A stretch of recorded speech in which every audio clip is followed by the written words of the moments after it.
Assalamualaikum warahmatullahi wabarakatuh. Perkenalkan, nama saya Muhammad Aidil, nomor BP 170328, dan anggota kelompok saya Ar-Rahman Adrian 170504, Rizky Maikariza 170535, Ridho Prajaswanji 170535. Saya di sini akan membacakan sejarah toko premium batik. Toko batik premium merupakan salah satu usaha yang bergerak di bidang fashion batik pria dan wanita yang berdiri pada tahun 2018. Batik premium terletak di Jalan Ratlangi nomor 5, Padang, Sumatera Barat.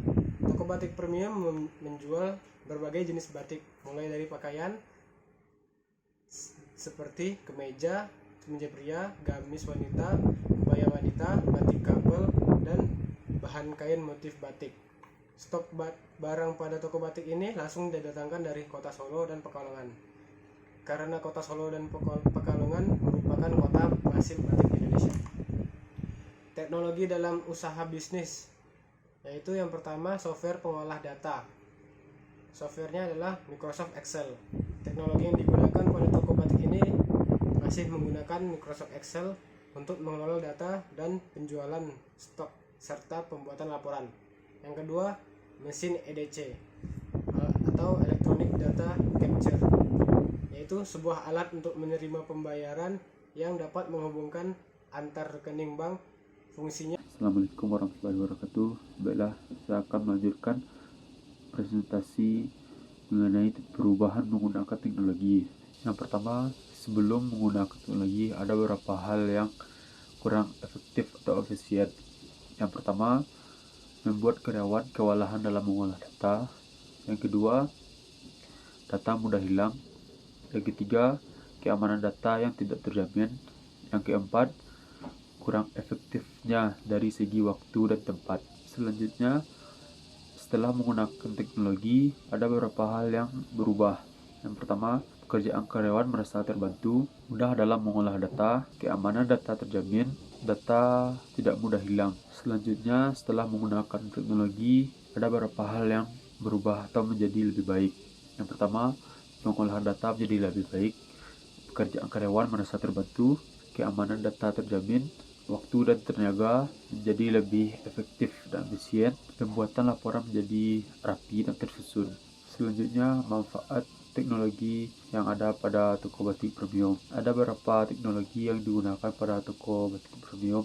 Yang pertama, software pengolah data. Software pengolah data yang digunakannya yaitu Microsoft Excel. Dan yang kedua, mesin EDC atau Electronic Data Capture. Yang pertama, manfaat dari software pengolah data atau Microsoft Excel adalah mengolah data menjadi lebih mudah, meminimalkan kesalahan, data tersimpan dengan rapi, memudahkan dalam memantau data keuangan yang tersimpan, data tidak mudah hilang, dan pembuatan laporan lebih baik dan lebih tersusun.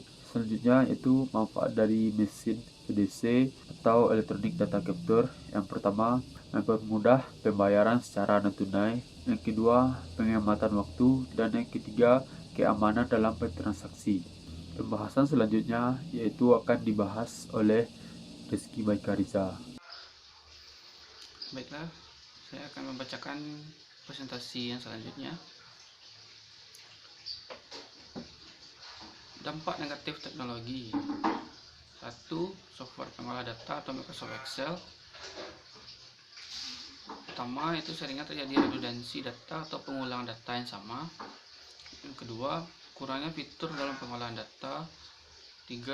Dapat membuat kerusakan pada mata jika terlalu sering menatap layar komputer pada saat pengolahan data. 4. Customer belum bisa membeli batik secara online. Mesin EDC atau Electronic Data Capture. 1. Bertransaksi harus sesuai bank. 2. Bisa digunakan jika saldo mencukupi. Berikutnya, inovasi teknologi dalam usaha bisnis. Dari hasil penelitian kelompok kami mengusulkan menciptakan satu aplikasi khusus pada toko batik premium. Dalam aplikasi ini sudah mencakup semua kebutuhan yang diperlukan oleh pemilik, karyawan, serta bagi konsumen yang ingin berbelanja secara online tanpa harus langsung ke toko. Dalam aplikasi ini kami memberi beberapa filter dalam pelayanan dengan konsumen, antara lain: 1. Fitur chatting, itu kemudahan untuk pelanggan dalam bertanya mengenai produk yang akan dipesan. 2. Penawaran khusus, memudahkan konsumen dalam menawar beberapa produk yang biasa ditawar. 3. Review pelanggan, tanggapan yang diberikan oleh pelanggan yang telah membeli produk dengan membeli bintang atau star rating. Hal ini bertujuan untuk memastikan pelanggan lain dalam memastikan kualitas produk yang akan dibeli.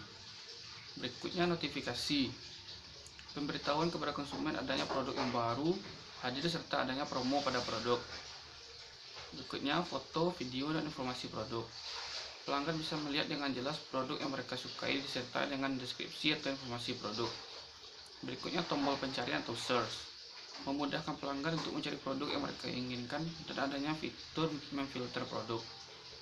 Berikutnya opsi transaksi atau payment gateway, itu kemudahan bagi pelanggan untuk memilih kurir yang diinginkan serta memberikan informasi tentang total transaksi perbelanjaan pelanggan.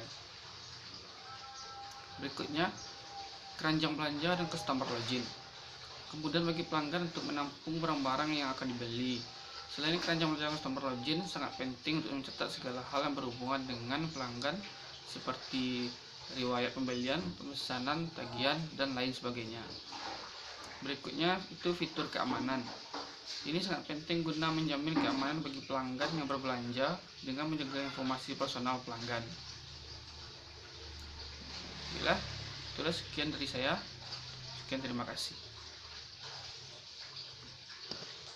Baiklah, saya akan melanjutkan penjelasan sebelumnya, yaitu inovasi teknologi dalam usaha bisnis. Dari hasil penelitian kelompok kami mengusulkan menciptakan suatu aplikasi khusus pada toko batik premium. Dalam aplikasi ini mencakup semua kebutuhan yang diperlukan oleh pemilik, karyawan, serta bagi konsumen yang ingin berbelanja secara online tanpa harus langsung ke toko. Dalam aplikasi ini kami memberikan beberapa fitur dalam pelayanan dengan konsumen, antara lain: yang pertama, fitur chatting, memudahkan bagi pelanggan dalam bertanya mengenai produk yang akan dipesan. Yang kedua, penawaran khusus, memudahkan konsumen dalam menawar beberapa produk yang bisa ditawar. Yang ketiga, review pelanggan. Yang keempat, notifikasi, pemberitahuan kepada konsumen adanya produk yang baru. Yang kelima, foto, video, dan informasi produk. Yang keenam, tombol pencarian, sehingga memudahkan pelanggan untuk mencari produk yang mereka inginkan. Yang ketujuh, opsi transaksi, kemudahan bagi pelanggan untuk memilih bagaimana mereka bertransaksi, bisa lewat transfer atau COD dan lain sebagainya. Yang kedelapan, keranjang belanja dan customer login. Yang kesembilan, fitur login. Ini sangat penting guna menjamin keamanan bagi pelanggan.